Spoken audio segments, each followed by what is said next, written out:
ये लड़की बीमार है। राधे राधे, जय श्री श्याम। आज हमें जाना था अर्पिता से मिलने। उसकी तबीयत बहुत ज़्यादा ख़राब हो गई थी तो डॉक्टर ने उसको एडमिट कर लिया। तो आज हम आए अर्पिता से मिलने। फिर हम लिफ्ट से ऊपर गए ताकि हम जल्दी पहुंच सके। फिर हम मिले अर्पिता से।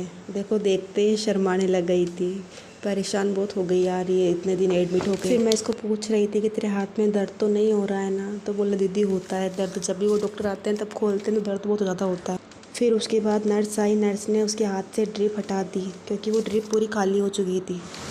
फिर उसका दूसरा हाथ दिखा रही थी मुझे कि पहले मेरे यहाँ लगी थी, अब की बार यहाँ लगी, और 2-3 जगह तो इसकी आउट हो गई थी, जो उसके हाथ बिल्कुल स्वेलिंग आ रही थी हाथों में।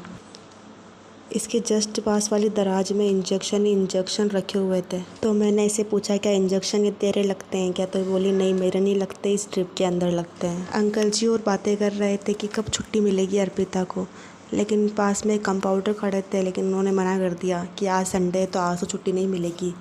तो कल देखते हैं कल क्या होता है। डॉक्टर के आने के बाद पता चलेगा कि इसको छुट्टी कब मिलेगी। इधर देखो इसको मीशो चलाने से फुर्सत नहीं है इसको। वहाँ देख रही थी कि मुझे क्या मंगाना है।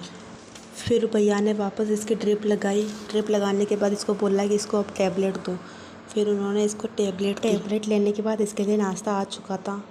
फिर इसको पपीता दिया खाने के लिए ताकि इसके पेट में कुछ जावे। इसको खाना खाने के लिए मना कर रखा है, ओनली फॉर इसके लिए फ्रूट्स ही है। फिर हमें वापस आना था घर पे। आंटी जी घर पे भी गेस्ट आए हुए थे तो नीलम को वहीं छोड़ा। नीलम ने बोला ठीक है मैं रुक जाऊँगी, लेकिन मेरे को 20 रुपये दो, मेरे को भूख लग रही है। फिर अंकल जी ने उसको 20 रुपये दिए। फिर भी वो हमको छोड़ने बाहर तक आई। वापस आते टाइम हम सीढ़ियों से आए क्योंकि लिफ्ट आई नहीं थी, बहुत टाइम हो गया था। आज कार्तिक भी लग गई थी गाड़ी से तो इसका पैर दिखा रहा था ये। फिर बोला कि मेरे को आइसक्रीम खानी है, तो नीलम इसके लिए आइसक्रीम लेने गई, लेकिन आइसक्रीम तो नहीं मिली।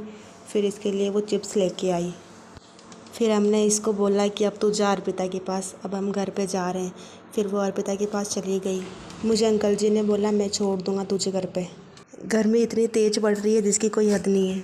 फिर अंकल जी ने मुझे जल्दी से मेरे घर पे ड्रॉप किया। फिर वो अपने घर की तरफ चले गए। घर पे जाके देखा तो बाहर राधे और चिनू दोनों बैठी हुई थी, वेट ही कर रही थी कि मैं कब आऊँ। राधे राधे, जय श्री श्याम।